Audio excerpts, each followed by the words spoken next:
Hiya, welcome back to Green Hill Gaming, where I share my passion of video games with the whole wide world. This is part 2, right, of my Metal Gear Solid 3 Snake Eater bonus content live stream. So, sit back, relax, but as always, and more importantly, enjoy the live stream. There's actually so much bonus content. Right, I had to actually make a part 2. So the bonus content is exclusive to the Metal Gear Solid Master Collection. I believe each game in the collection comes with a master book and a screenplay book. There's also, I think if you get the full collection, you also get like other bonus content that has other cool goodies. But these are the bonus content that comes with Metal Gear Solid 3 Snake Eater in the Master Collection. So I actually started with the Master Book. Just tells you if you haven't completed the game yet, you're going to be spoiled. I started with the Master Book. Let me just turn down the volume on my headset because I can't hear my lovely voice. This is literally everything that happens. Well, not everything, but it's basically the world of Metal Gear and how it ties in with ours. The Metal Gear series weaves actual events into its narratives. It's actually one of the things that I actually love about Metal Gear and how it makes for such a very unique video game series, in that it actually does like blur the lines between real life events and, you know, the fictional narrative of the Metal Gear series, heightening the game's realism. What follows is a combined timeline of events in the games and in real world, complete with breakdowns of keywords. This just takes way too long. But just, I don't know, I mean, just one particular thing, okay, that happens that is just very, very important.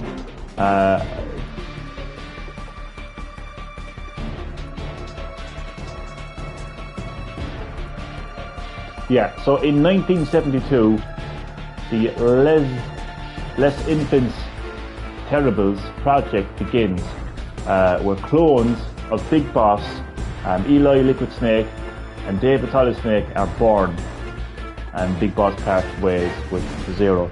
I just don't have the patience to read every single thing in this breakdown. It is too extensive. It is too comprehensive, but it is there. It is there for anyone who has the Metal Gear Solid Master Collection. They get Metal Gear Solid 3 Snake Eater. It's in the bonus content. It's in the Master book. It is just an absolute like treat for any Metal Gear fan. Absolutely. I plan on like reading this in its entirety offline at some stage, but it would just take up way too much time on stream. But once again, it just covers some of the most important points in the Metal Gear chronology, and also real life events as well. Okay, so that is that. Here we have, I kind of showed a little bit of this in part 1, but I was kind of rushing through that stream because I didn't realise just how much content there actually is in this master book. So I'm actually going to like delve into this part of the master book right now. So by the way, it's called the Metal Gear Archive as well. It's master book, Metal Gear Archive. The stars of the saga and the characters closely connected to them. This is an introduction to the two snakes of the Metal Gear series, their battles, and the key players in their lives. Charismatic figure regarded as the greatest soldier of the 20th century. Personally, if I was responsible for the creation of this Metal Gear archive, I would have put this text a little bit higher than Big Boss. I'm just perfectionist that way. So this is Big Boss. I mean, before I even read the official description, I'm going to move away here. Big Boss, this is how I think of Big Boss. He is essentially the seed of the massive tree branching out that would become very complex series that we know as Metal Gear. Renowned for his exceptional combat abilities and survival skills, he is chosen as a subject for Les Infants Terribles, the Terrible Infant Project, I think it's called, a project to artificially create the ultimate soldier. This results in the birth of several clones of him, known as the Sons of Big Boss. He loses his right eye in Operation Snake Eater, which you would have seen in my amazing Metal Gear Solid 3 Snake Eater live streams. The image of him with his eye patch becomes iconic, and it really does. And I swear to God, something that I really love is my first Metal Gear game was Metal Gear Solid on PS1. I remember looking at the game manual, and it was showing, you know, a bit of the backstory behind what was Metal Gear. I didn't even know there was previous games in the series at that time. I thought Metal Gear Solid was the first game in the series, but it was showed an image anyway of Big Boss. No, it wasn't this Big Boss, it was a much older Big Boss, and he had the eye patch. So I knew about Big Boss, and I had the image of Big Boss in my head long before I even got to play Snake Eater. So I think that's actually fantastic, really, I do.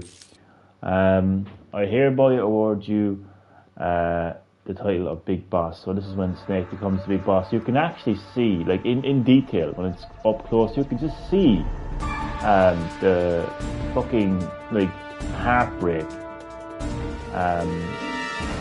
on his face. Like, this is a broken individual, you know, because of what he had to do, you know, for his country, for his nation, for his government, you know, which was killing his mentor, his lover, the boss. Anyway, we won't go into that. We discussed that. We discussed that in last night's live stream. These are games that I think that he makes an appearance in. So, 1964 operates for the Fox unit after having received instructions from the boss as her apprentice. So blurry, isn't it? Defeats the boss and is given the title of Big Boss. Then we have 1974, which is Metal Gear Solid Peace Walker, which is the direct sequel to Metal Gear Solid 3. It happens sometimes in video games that the sequel to a game can sometimes be on like a lesser known console or even a handheld, you know, or just like a console you would never expect it to be on. I mean, take Resident Evil 4. Literally was only on GameCube at one stage. So it does happen, but the direct sequel to Metal Gear Solid 3, Peace Walker, was actually on the PSP. Commands his army without borders in Colombia, later active in Costa Rica, builds Mother Base, expands his forces, and then we have 1975 Ground Zeroes. Infiltrates the US military base of the southern tip of Cuba to rescue Chico and Paz. So the mission is a success. Mother Base fails and he is critically injured. And then we have, of course, the Phantom Pain in 1984. Wakes up after a 9-year coma The Venom Snake takes over leadership of his forces and puts a stop to Skullface's plan. Spoiler alert, it actually isn't. Venom Snake actually isn't the big boss. And then, of course, I like this actually, because this is really like, I like this, because up until Metal Gear Solid 4, this is basically the timeline of Metal Gear. So it starts with Metal Gear Solid 3, then it continues with Peace Walker, then you got Ground Zeroes, you got the Phantom Pain, you got Metal Gear 2. So after Metal Gear 2, you have Metal Gear Solid, and then you have Metal Gear Solid 2, and then 4. But nonetheless, so then we have Metal Gear, which takes place in 1995. Not when the game came out, no, but this is when the game takes place. The Outer Heaven Uprising. Venom Snake does battle with Solid Snake as Big Boss's Phantom and is killed in action. So again, it's actually not Big Boss that's actually in Metal Gear, or the Phantom Pain. It's Venom Snake. In 1989, we have Metal Gear 2. After betraying and abandoning Foxhound, establishes a military regime in Zanzibar land following his defeat at the hands of Solid. His body is recovered by the Patriots. And then, of course, Metal Gear Solid 4, which is a game we still have yet to play, would you believe, awakens from the comatose state he had been kept in by John Doe, the AI governing the world, ends Zero's life and passes away. That's a game I would love to play right now, because it's to me that's like a direct sequel to Metal Gear Solid 3 in a way. Commencing virtuous missions now. Alright. So then, we have probably one of my favorite characters in video game history, but definitely my favorite character in the Metal Gear series, Big Boss. Now I mentioned that. What the hell? Sorry, I read that wrong. Sorry, I'm half asleep. I thought that was the boss. I'm confused. This is Big Boss. So this is okay. So why did it say Big Boss twice? Fuck off, it's confusing me. Anyway, so this is like, okay, so this is Big Boss before he's Big Boss, he's Naked Snake. Anyway, the last apprentice of the legendary hero known as the Boss. Joins Major Zero's Fox Special Forces and completes a mission to kill the Boss. The US government subsequently confers on him the title of Big Boss. I can't even read that text, it's too blurry. And then we have Solid Snake, which is one of the clones of Big Boss. Infiltration specialist who makes the impossible possible. They'll launch a nuclear weapon. A man who has saved the world from Big Boss, Liquid, Solidus, and more than one Metal Gear, aging at a rapid rate as a side effect of the genetic engineering that birthed him. He is already an old man in Metal Gear Solid 4. Nevertheless, he completes his final mission.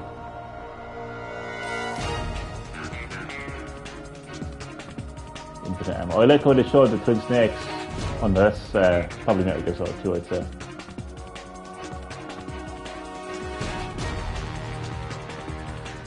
A cool individual purely focused on getting the job done. In Metal Gear Solid 4, he finds out he is going to become a walking weapon of mass destruction. And these are the games then that he is in. Power Slave Productions. Welcome as always to Green Hill Gaming. How are you doing, my friend? With Metal Gear Solid 3, with Metal Gear Solid 3 Snake Eater complete, I am now delving deep into the bonus content that comes from Metal Gear Solid Master Collection. So, hope you're doing well. Hope you enjoyed the live stream. Would you keep old consoles and let them clutter your house if they aren't being used, or would you sell? Good question, really. Good question. I like that question. It depends, I suppose, on my financial situation. I mean, if I have all these retro consoles that are worth hundreds of euros, and I'm in a financial situation where I need money, and I wasn't using my consoles, retro console, I probably would sell them. Probably would. Depending on the situation, really. So he first appears in Metal Gear. Interprets Outer Heaven, destroys Metal Gear, and eliminates Venom Snake, who confronts him as Big Boss's Phantom. Then Metal Gear 2 penetrates Zanzibar land, a heavily fortified state founded by Big Boss in Central Asia, and shatters his ambitions. And then, of course, in Metal Gear Solid, Foxhound, led by Liquid, captures the nuclear weapons disposal facility on Shadow Moses Island, defeats Liquid, preventing him from launching a nuclear attack. Then he's in Metal Gear Solid 2, boards the disguised tanker who goes missing after it sinks. 2 years later, makes it onto the big shell and works with Raiden to stop Solidus. And then in Metal Gear Solid 4, his final mission, after being informed of Liquid Ocelot's planned insurrection, takes on his final mission, this time as Old Snake, a moniker inspired by his accelerating age.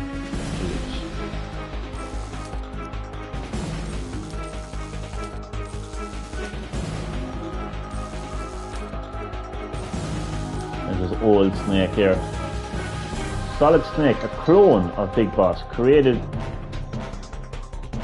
from his somatic cells through less infants cerebrals, possesses an IQ of 180 and fluent in 6 languages, blessed with superior physical and mental abilities, impressive intuition, and a greater than average love of cardboard boxes. I wasn't expecting that part to be reading that. It's pretty random. And then we have kind of a breakdown of the other characters as well. So my favourite character in the series, hands down, the boss. She appears in Metal Gear Solid 3 and she kind of makes a cameo in Metal Gear Solid Peace Walker. World War II hero, hailed as the mother of special forces. During World War II, she forms the Cobra unit and leads the Allies to victory. 2 decades later, she defects to the Soviet Union as part of a top secret assignment. Big Boss was her apprentice. Battle Snake during Operation Snake Eater in the end, entrusting her will to him. A will that would be misinterpreted throughout the entire series of Metal Gear. And we have Ocelot, who oddly enough is actually the boss's son. He appears in a lot of Metal Gear games. He appears in Metal Gear Solid, Metal Gear Solid 2, Metal Gear Solid 3, Metal Gear Solid 4, and Metal Gear Solid 5, the Phantom Pain.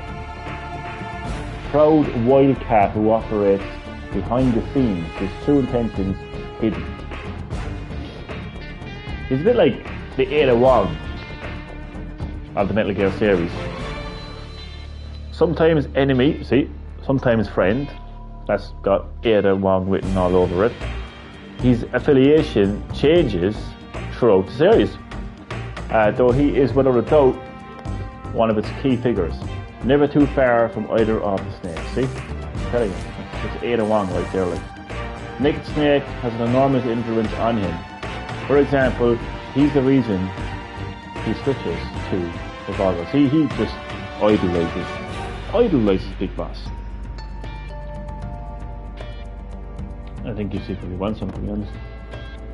That's okay. We have Otacon, Hal Emmerich. Emmerich. Solid Snake's partner and man who understands him. So he appears in Metal Gear Solid, Metal Gear Solid 2, and again in Metal Gear Solid 4. In Metal Gear Solid, he's the scientist who created Metal Gear Rex. Ever since he was rescued by Solid Snake, he supported him by offering his wealth of knowledge and experience, both in person and over the codec. In Metal Gear Solid 2, he reunites with his beloved younger stepsister, Emma. But their time together is tragically cut short. It's fucking blurry text. The name Otacon is derived from Otacon, an American event that introduces Asian pop culture. Oh yeah, because it's into like all that anime stuff. Okay.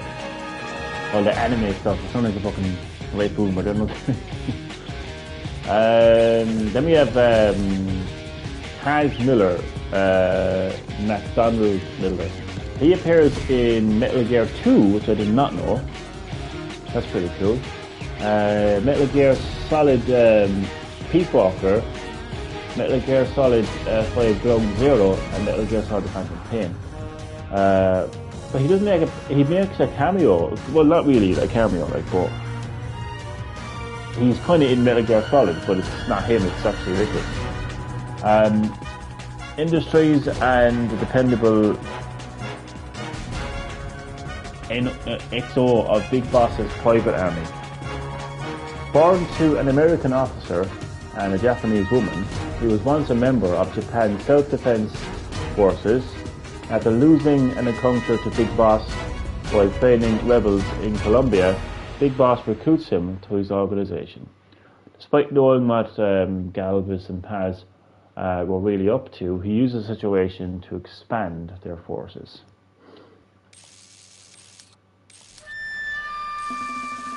We've got Roy Campbell. He appears in Metal Gear 2, Metal Gear Solid, and Metal Gear Solid 4.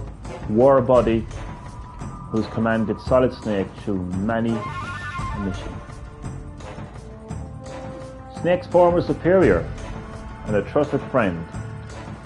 Though normally calm and collected, he's a soft side when it comes to his daughter, Meryl. Thought it was his niece. Well, it ends up becoming his daughter. The Colonel in Metal Gear Solid 2 bears a strong physical resemblance to Campbell, but is in fact an AI imposter. I actually swear to Christ, not joking with you, only realise that now.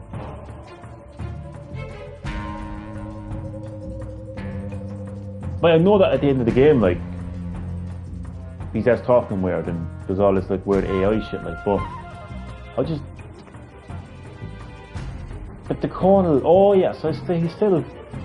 Never mind, I'm just confusing myself. He's still referred to as Colonel in Metal Gear Solid, but he's just, yeah, he's AI, essentially. Then we have Zero, who appears in Metal Gear Solid 3, Metal Gear Solid 4, and Metal Gear Solid 5, The Phantom Pain, but only voice only. So. The man who founded the Patriots in an effort to carry on the boss's will, and one of the many misinterpretations of the boss's will as well. Commander of the Special Forces Unit Fox and Naked Snake Superior, also the leading figure in the Patriots, an organization that plays a crucial role in the saga. Support Snake through the Virtuous Mission and Operation Snake Eater. We have Liquid Snake. Makes an appearance in Metal Gear Solid and Metal Gear Solid. He kind of technically makes an appearance in Metal Gear Solid 2 though. Kind of. That's interesting. I know he's just like literally just Ocelot's arm.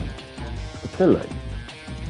Identical to Solid at the genetic level.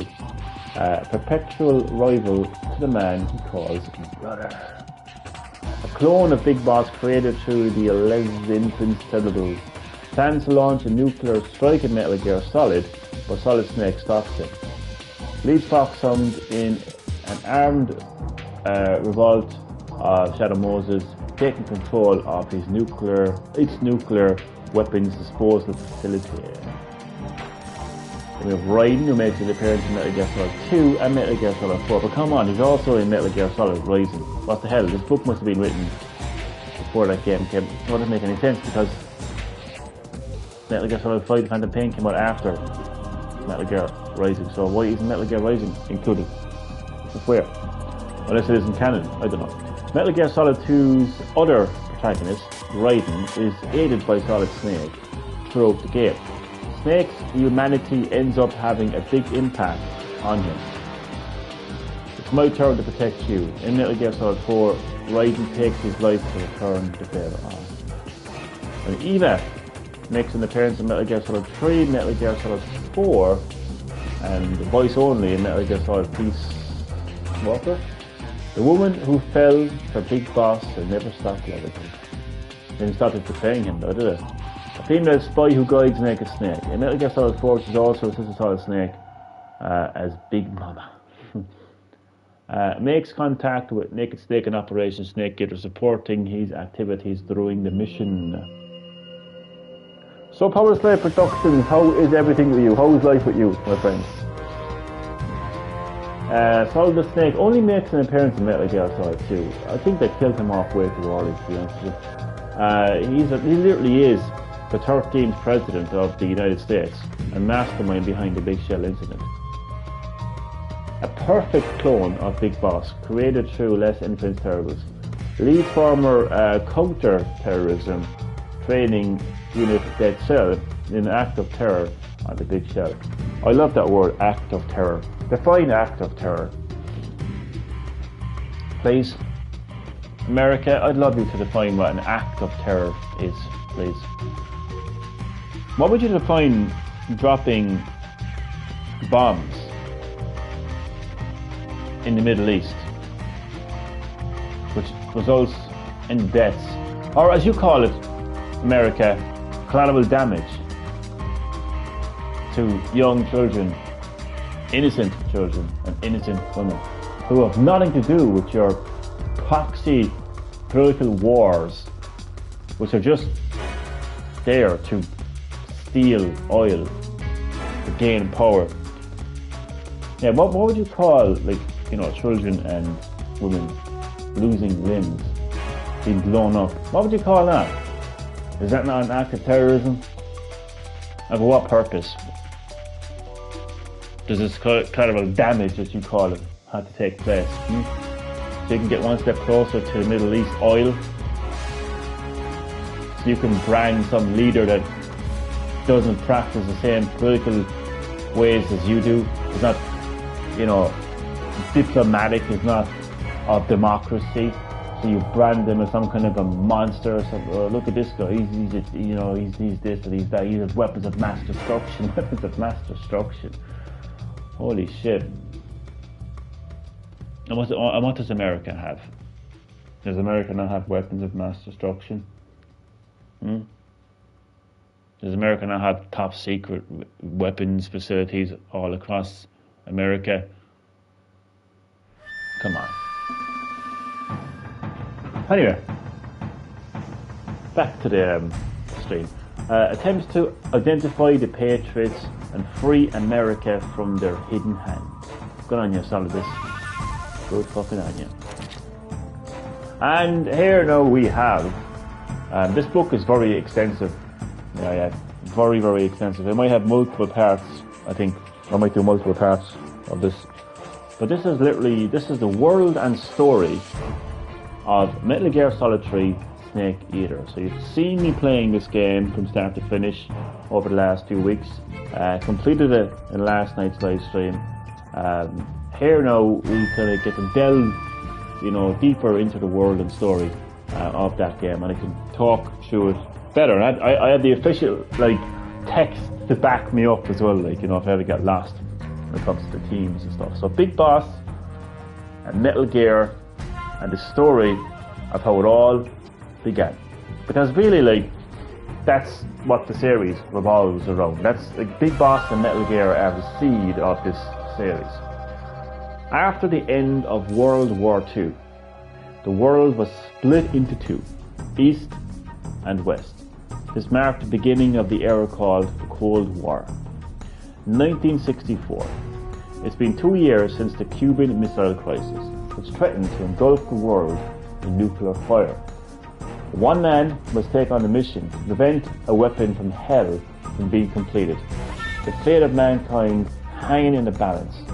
The Metal Gear series begins with the birth of Big Boss, which we will examine here. No, I will examine here actually. I will examine here.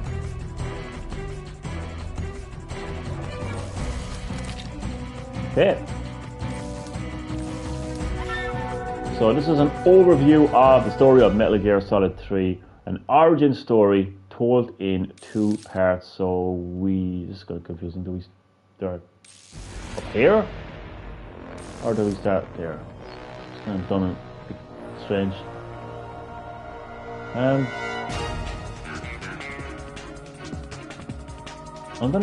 don't know.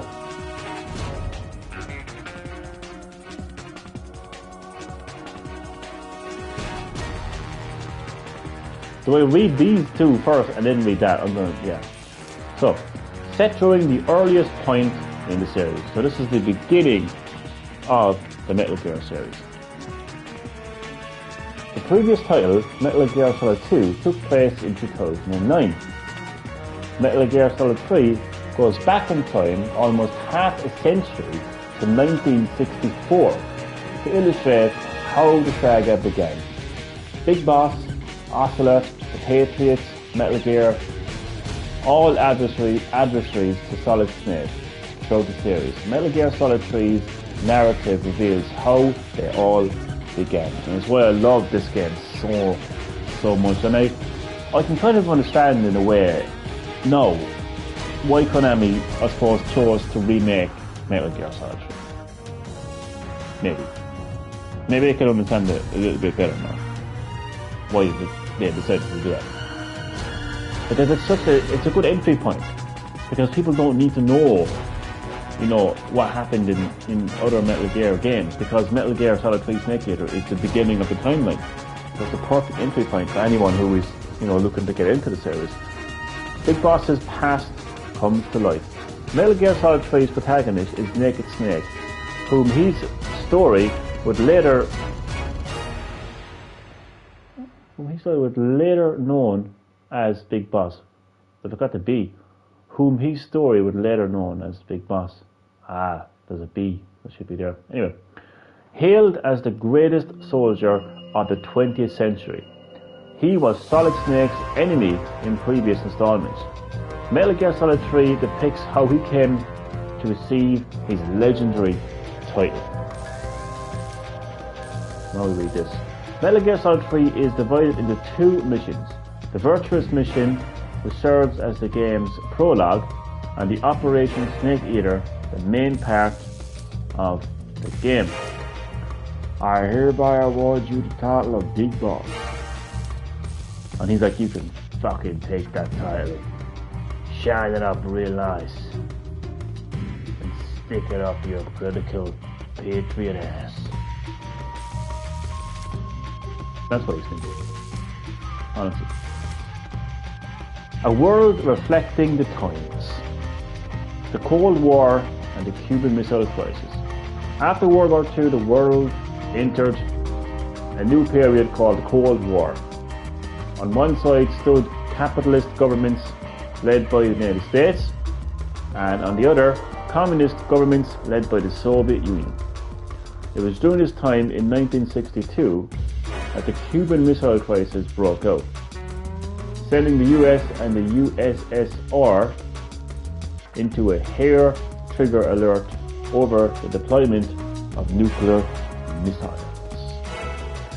This was the first entry in the series that took place in a time earlier than when it was developed, and incorporated various real-world events into its narrative, probably more so than other games in the series actually. I really like, because I was actually a young teenager. I was maybe 14, pushing on 15. So I was studying for my junior cert, over here in Ireland, that's what we call it. So whenever I had history class and my history teacher was talking about the Cold War, I was just thinking of Metal Gear Solid 3 Snake Eater. And I remember even saying it to my teacher, this is a game I'm actually playing, talking about the Cold War. I'm actually learning about the Cold War through this video game. And of course, like, she was like, yeah, whatever, video game. Yeah, of course you are, Johnny, of course you are. But I was learning bits about the Cold War by playing this video game. And it actually did help me in my history test. So yeah, there you go. You do learn from video games. Video games can be very beneficial. The nuclear arms race heats up. Nuclear weapons soon became a means of deterrent against aggression from other countries. This arms race intensified as the Cold War grew ever more serious. As in real life, in the world of Metal Gear, numerous nuclear tests were conducted at Bikini Atoll, and protagonist Naked Snake was exposed to a fallout during one of them. So he's nuclear.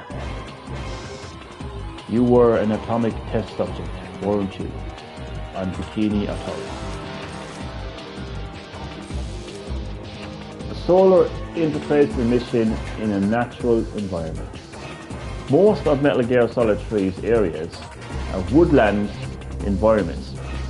Maps are more open, and player freedom is greatly increased compared to previous titles. Series elements such as stealth and on-site procurement have been reworked to fit with the game's new locals. For instance, the camouflage system has the player alter their appearance to blend in with nature and become harder to detect. And survival gameplay demands the hunting and gathering of food for subsistence. Of course, indoor environments can be found as well, in which the player can enjoy the stealth gameplay they have come to know and love from the previous installments. So it was nice, you got a bit of new and a bit of old all together into one.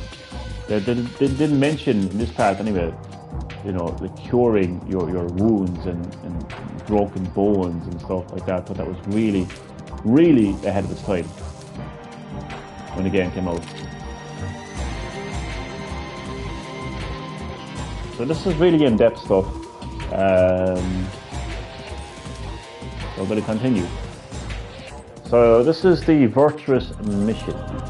Note, the following 6 pages describe Metal Gear Solid 3's story. Due to its spoiler-heavy nature,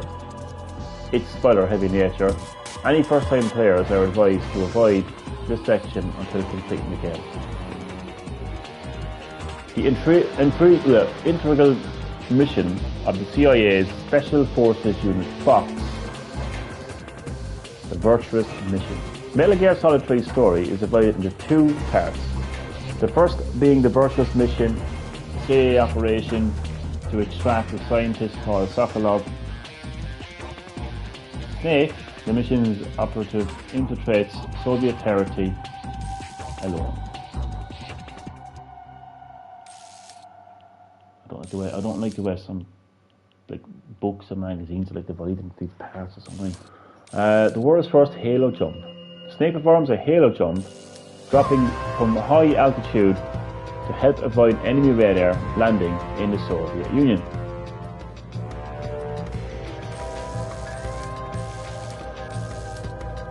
Close Quarters Combat, CQC, developed by the boss and Snake. This master/disciple duo worked together to create CQC. It allows one to neutralize an enemy through various means, making it extremely useful for battles in jungle where coming upon weapons and ammo can prove difficult. Another link with real history. Sokolov, a scientist who defected to the West, was returned to the Soviet Union as a condition. Fuck off, that was actually based off a real... Oh, I didn't even know that, man. What? This is a real person. I wonder what he wouldn't have been. Sokolov, man. I'm just thinking of the movie Oppenheimer. You know, the guy that, the scientist that actually built the fucking atomic bomb. I think it was an atomic bomb, anyway. Damn. Sokolov is actually a real scientist. Or was. The boss, Snake's mentor and legend, array soldier, provides mission support. During the Versus mission, the boss offers combat advice via radio. The defects. Making contact with Sokolov. Snake slips through the Soviet soldiers' tight security net, eventually making it to the room where Sokolov is being held. As soon as he learns Snake is working for Major Zero, Sokolov is revealed and begins talking about Colonel Volgin, the man who is after him. Ocelot and his Ocelot unit surprise Snake. As Snake and Sokolov make their way out of the abandoned factory, the GRU's elite Ocelot unit ambushes them. The Snake neutralizes both the unit and its commander Ocelot and escapes the factory.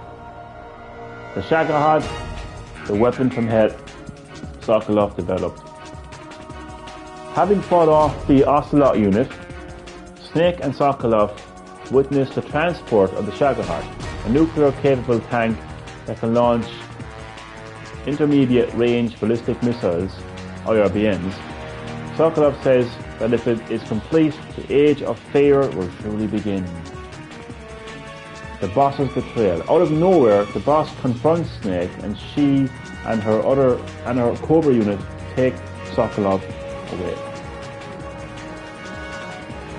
The boss announces she is defecting to the Soviet Union, adding that Sokolov is a gift for her new host. She then uses CQC to throw Snake from the rope bridge. Volgin fires recoils nuclear warhead at the Sokolov design brew, enveloping the area in the building light of a nuclear explosion. And that's really throws a spanner into the works, but in this case throws literally a nuclear fucking warhead into the works.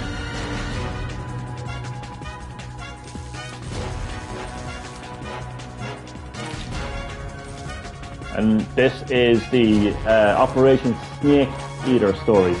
Operation Snake Eater and Snake's 3 objectives. The Virtus mission ends in failure due to the boss's betrayal. Just 1 week later, Snake returns to the same Soviet territory tasked with rescuing Sokolov,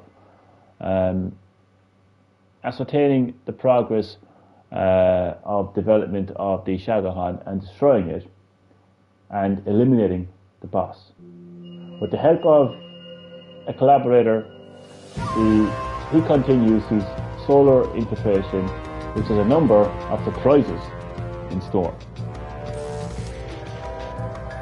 Just catch the boss yourself.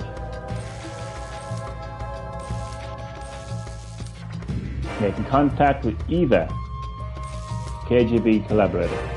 Snake links up with Eva, a KGB collaborator who says she has come in place of Adam, Snake's intended contact.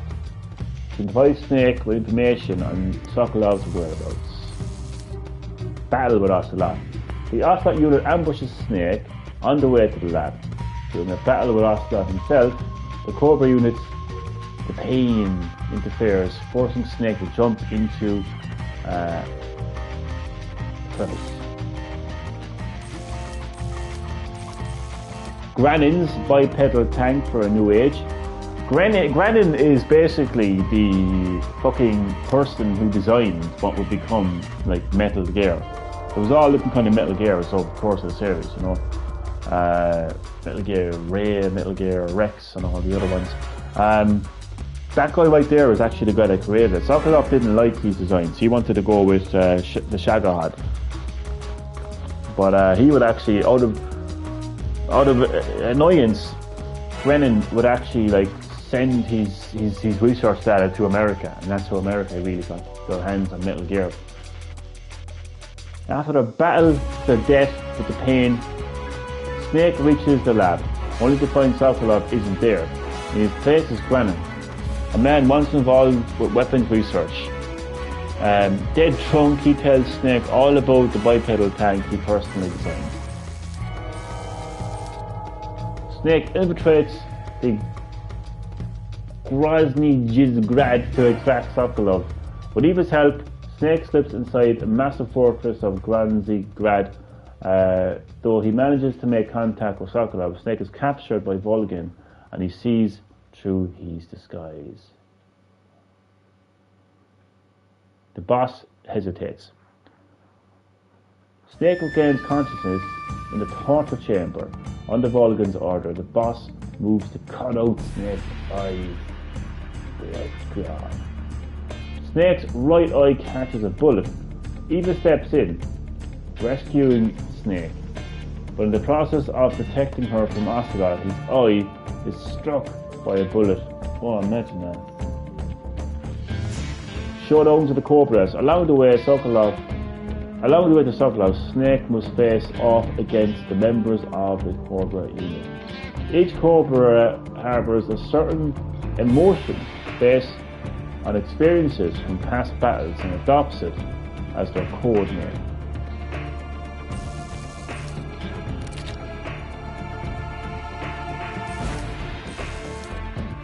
Breaking out of the cell and confronting the Sorrow. Snake wakes up in the cell. He is able to escape, but the Ocelot unit chases him through the sewers. Snake comes to a dead end at a sheer drop. A fight against the Sorrow in mysterious space. After leaping into the river below, Snake is swept under.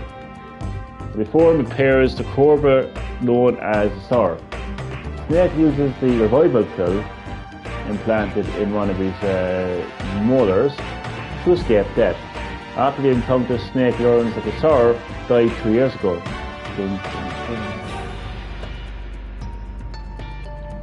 Destroying the Shagohod and Volgin's relentless pursuit. Having obtained C3 explosive, Snake infiltrates the Shagohod's hangar and blows it up, but not before Volgin is able to activate the weapon. Snake hops on Eva's bike and opens fire at the pursuing Volgin. The Philosophers and the Philosopher's Legacy. The Philosophers were a secret group of the wealthy and powerful from the US, China and Russia. Formed in the early 20th century, the Philosopher's Legacy was a massive fund they put together which wrongfully fell into Volgin's hands. Money, power, corruption, jealousy, and disgusting. It's really that kind of mentality, really, right? Like the Philosophers and the Philosopher's Legacy, those kind of people, those are the people who really misinterpreted the boss's will. You know, because they were thinking of power and they were thinking of wealth, and you know, when they were trying to incorporate the boss's will. But nobody ever truly successfully carried out the boss's will. Because all she wanted to do was to leave the world as it is. It's a one world, without borders, right, without nations, just a one world. And that is what she wanted. Not the East and West, not Russia and America, not capitalism and communism, just the world and humanity. That was the boss's will. Nobody carried out the boss's will because they were too corrupted by power and wealth. A final battle with the boss to complete his mission. After destroying the Shagohod, Snake's only remaining objective is to eliminate the boss. He heads to the lake with Eva to where she is waiting. The truth from the boss's mouth, and white flowers turn to crimson. The boss tells Snake about the connection to the Philosophers and her goal. They then enter into a final battle along a field of flowers next to the lake. Defeated, the boss entrusts her beloved gun, the Patriot, to Snake, which he uses to end her life. Eva's real identity and a true Patriot. The battle over Snake and Eva spend a passionate night together. The next morning she is gone, like they all do, along with the microfilm, leaving a tape behind. Snake plays it, learning that Eva was a spy for China, as well as the fact that the boss is actually a true patriot, surpassing the boss as Big Boss. Snake receives the title of Big Boss from the president, signifying that he has suppressed even the boss.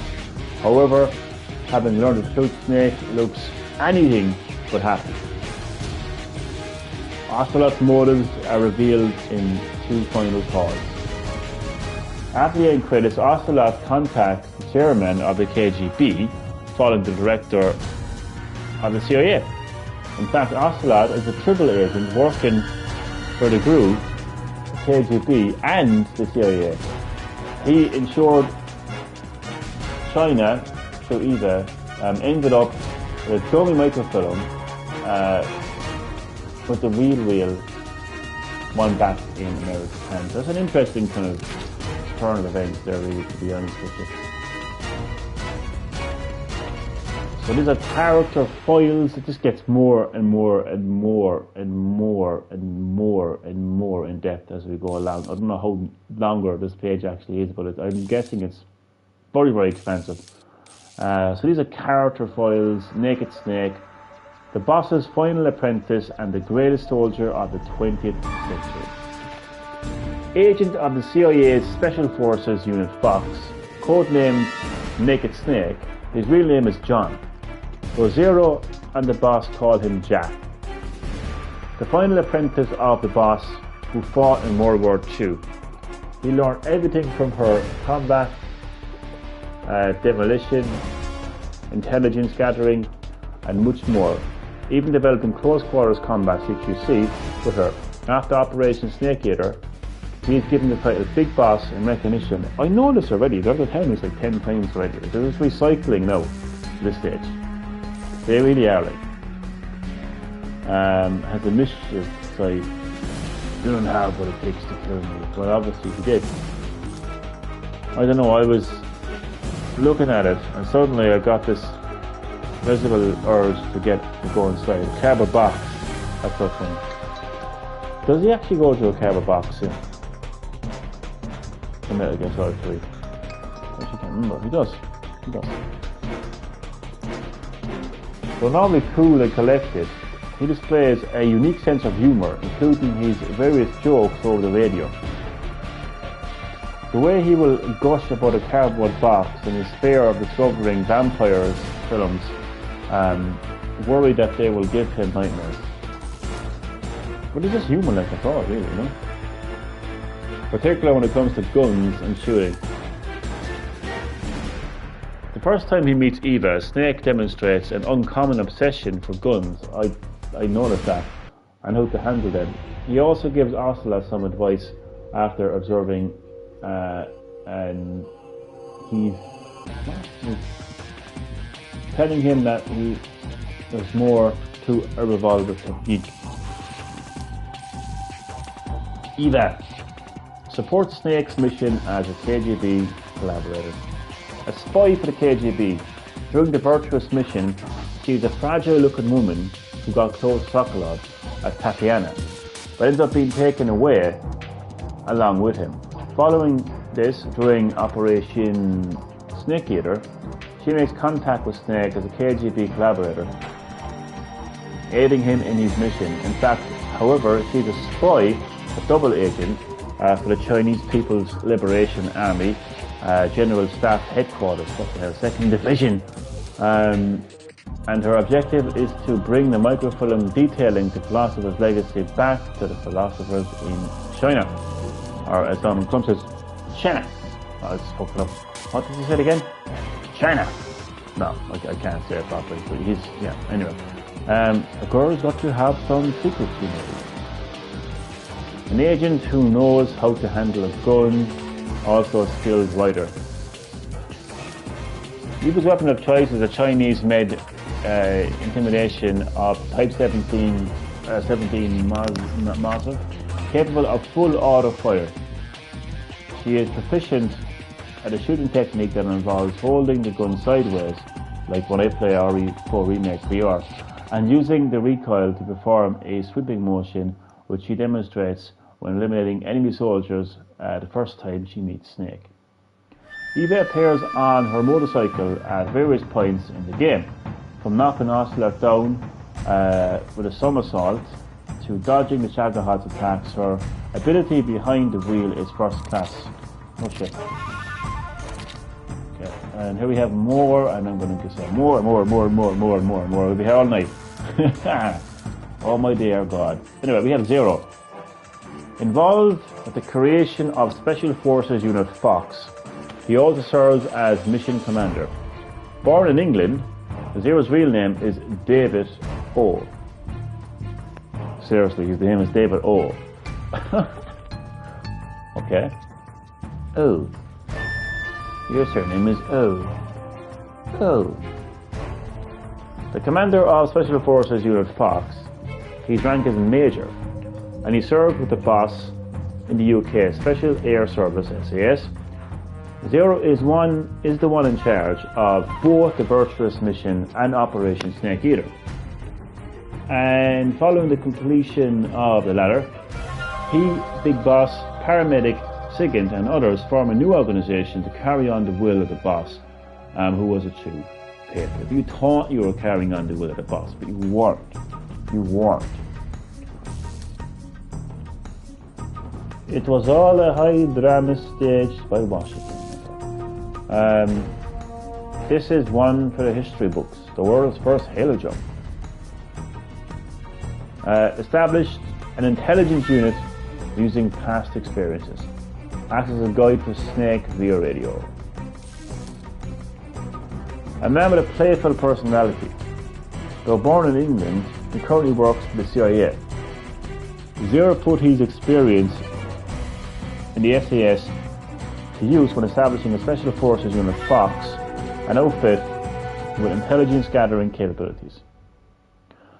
Zero issues Snake orders via radio during the game's 2 missions. Like a true Englishman, his love for tea is greater than any other. On the other hand, he detests coffee, even saying to Snake, "You're going to drink that foul mud." I didn't drink coffee in that game. And we have Paramedic, monitors Snake's physical condition and records his mission data. Member of Special Forces Unit Fox, qualified as a doctor, she gives medical advice over the radio. Also talks about her favourite films when saving the game as well. Provides Snake with fundamental knowledge, including using survival viewer and managing the life and stamina gauges. It is also Paramedic's role to save mission data. After saving, she follows up with a conversation about movies she stole. She sure does. Sigint, who will later become the Dapper Chief from Metal Gear Solid.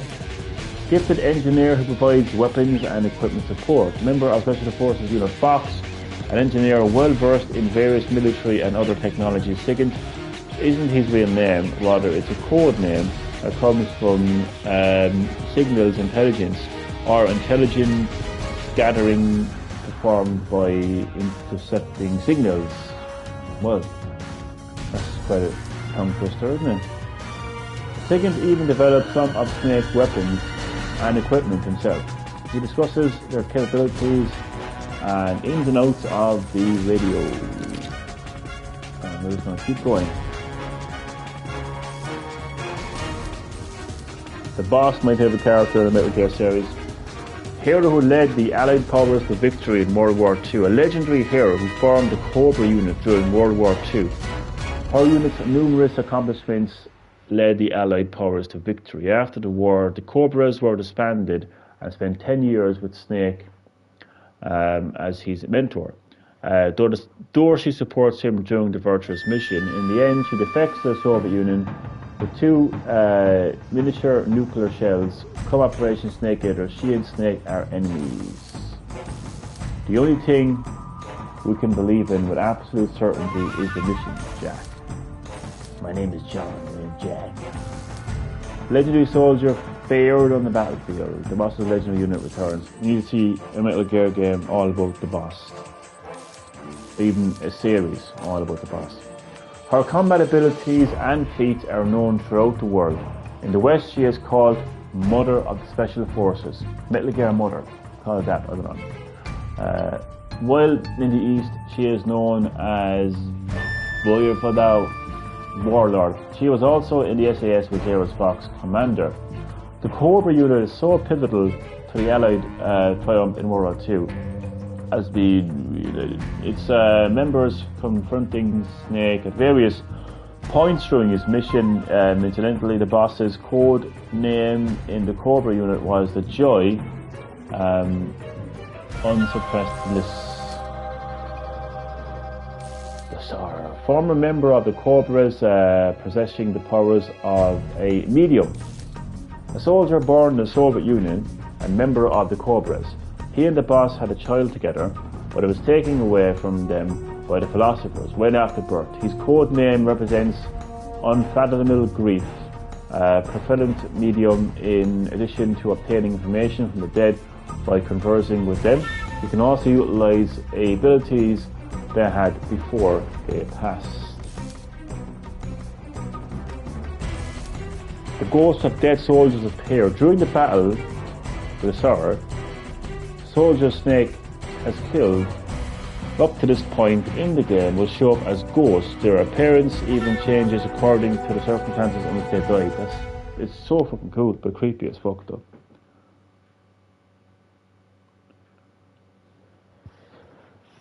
Excuse me. Fuck. Sour in spirit form. The Sour died 2 years before the events of the game. Killed by the boss according to the philosopher's designs. He subsequently appears before Snake. The boss is apprenticed as a spirit on several occasions. The Pain. Giant of a man who can control hornets at will. The first of the Cobras that Snake fights, a man of considerable size. The Pain's code name represents unbearable torment, possessing the unique ability to command swarms of hornets. Never explains how though. He uses them to battle against Snake, forming them into a shield, or getting them to carry grenades, for example.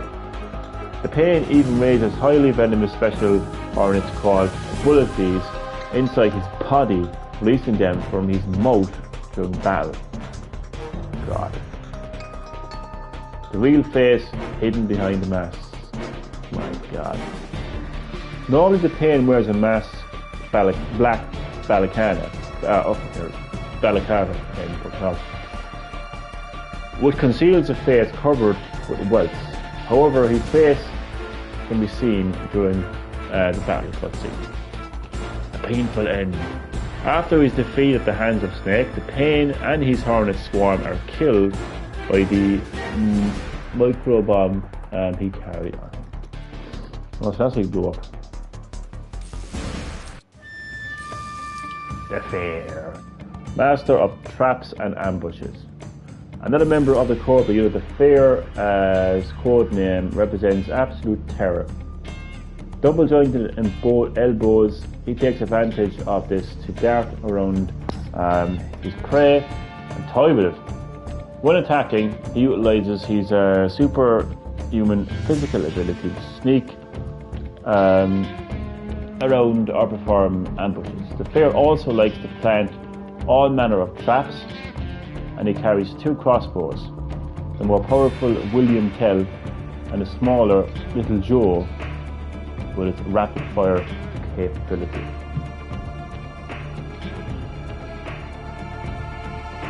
The special camo isn't perfect. I never actually realised to use thermal goggles that much. I use thermal goggles when fighting the end. The Fair wears special camo fatigues that render him virtually invisible to the naked eye. However, they do not hide his body heat, meaning thermal goggles will still give away vision. So I defeated him the hard way. So nice to know. Trivia. Balls created in the venom of the world's deadliest spider. The Fair's poison balls are also a threat. They are in the venom of the Brazilian wandering spider. Well, I'm not going to go wandering in Brazil anytime soon, for sure. The expert sniper with a photosynthetic body. A member of the Cobras, the N's code name represents true oblivion. A legendary sharpshooter known as the father of modern sniping. Well, that's my title now, after my performance fighting the boss in last night's stream. He takes up his stand on the battlefield even though he is over 100 years old. The N possesses a photosynthetic body which allows him to go days without eating or drinking. During battle, he also gives him the body of a man half his age. Nimble in battle despite his years. The N sometimes appears in a wheelchair in the game. Though once the fighting starts, he is astonishingly quick, move around often enough and get a drop on him, and he will drop a stun grenade and take it off in the blink of an eye. Trivia, could you really? The parrot that perches on the End's shoulder is the little body. Killing him will send the End into a rage. What have you done? I think I actually did kill him actually. Because when I was fighting the stars, I could hear the parrot. I think. Oh well, I don't give a shit. The Fury. Flaming warrior who attacks from the air. Cobra unit member whose code name represents infinite rage. A bit like myself, half the thing. After the end of World War II, he took part in a top secret fight to outer space. So an accident occurred upon re-entry, causing severe burns to his entire body, which has prevented him from feeling pain ever since. The Fury wears a fireproof Soviet cosmonaut suit and flies through the air using rocket boosters. His weapon of choice is a powerful flamethrower that uses liquid rocket fuel and can quickly turn a battleground into an inferno. A flamethrower with incredible firepower. Ordinary flamethrowers are a blend of napalm and gasoline, but the Fury's flamethrower utilizes a type of liquid rocket fuel that is a mixture of unsymmetrical what the fuck that is, a nitrogen peroxide, an extremely powerful combination. It's a powerful flamethrower. Fire resistant camo. What? Like the other Cobras perform stamina kills to obtain the Fury special camo, which halves damage from fires. I did not know that. That is news to me. Volgan, early Gru kernel who can generate electricity.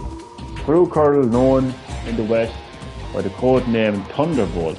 Real name, I'm not even going to pronounce that. His body carries 10 million volts of electricity, which he unleashes in his attacks. Volgan and the philosopher's legacy he inherited from his father to construct the fortress of Grad. His next ambition is the development and mass production of the Shadow Heist. Oh god.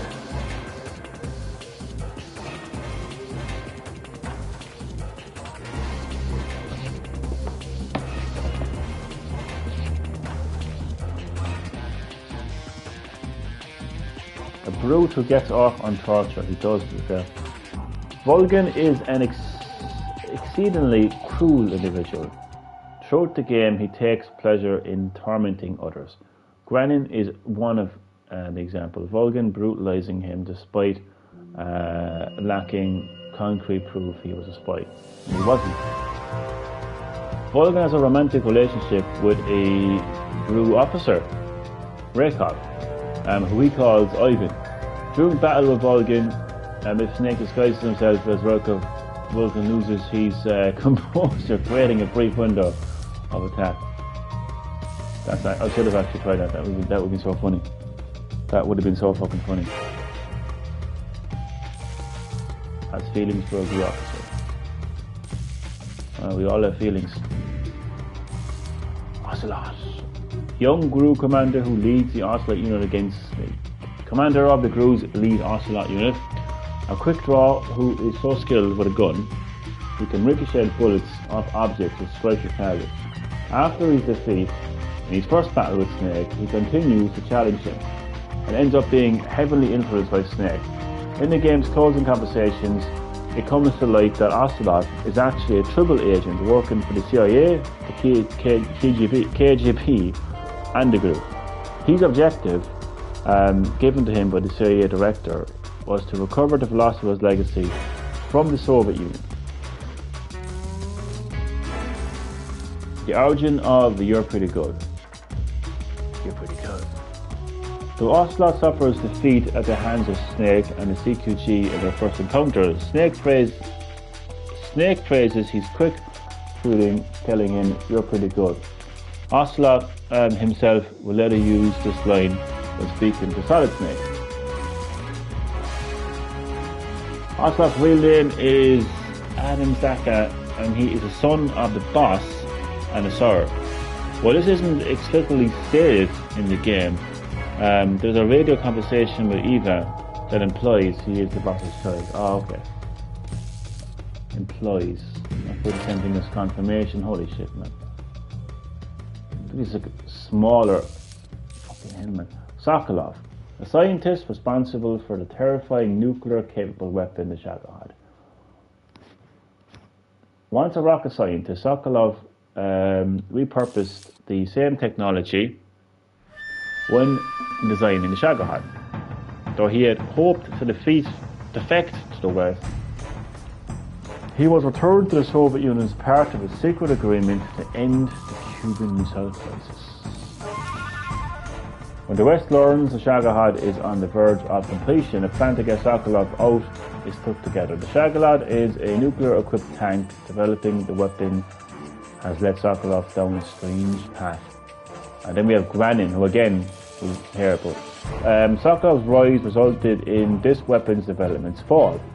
A Soviet weapons developer who was director of the Granin Design Bureau, he entered into weapons design out of fervent patriotism, but the emergence of his rival Sokolov effectively ended his career.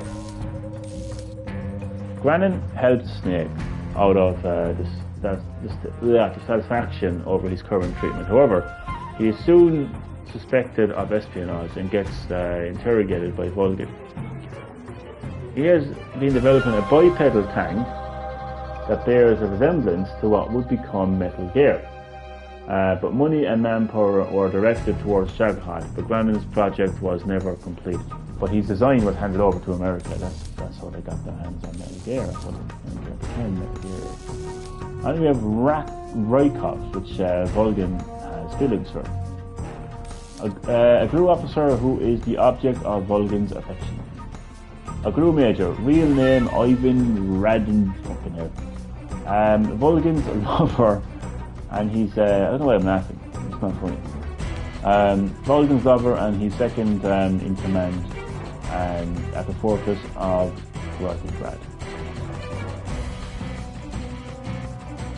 Your face might be a problem. Interrogate Rakov using CQG to learn about Volgin's weakness. His appearance is the spitting image of Metal Gear Solid 2's right into the latest one. And I'm in the game.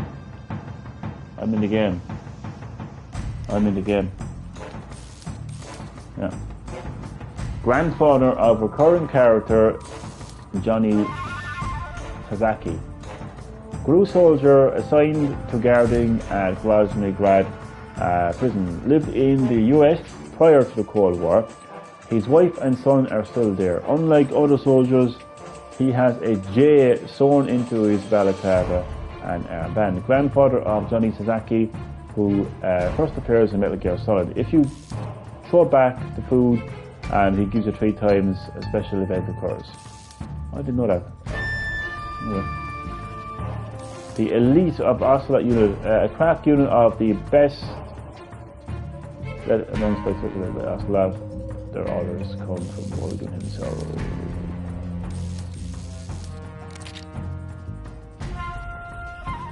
Oh my dear God, this just keeps going, doesn't it? Let's have a look and see what's in here. So this is commentary.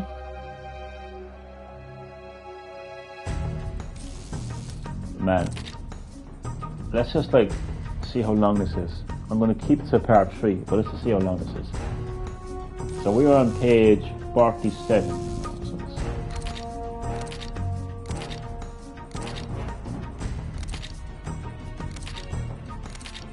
Oh, mother of God.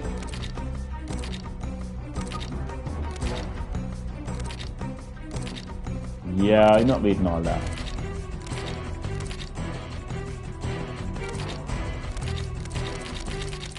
Yeah, I'm not reading all that.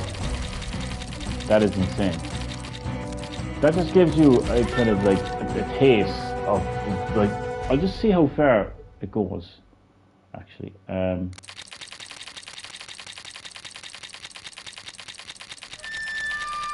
We got some maps. Well, that's the end, really. I'm probably not going to read all the maps, like, but what is that? This is a guide.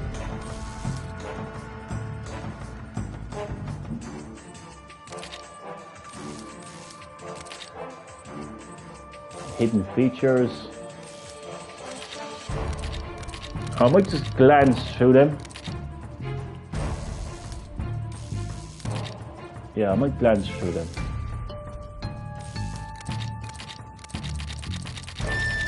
In part 3, yeah. I also might give you a kind of show what to choose. Yeah. Also, I kind of give you a kind of quick look at the screenplay book. This is basically the script of the game. Front of abandoned factory video call. I'll show this another time, but like, basically, like, you can go all the way at the end of the game.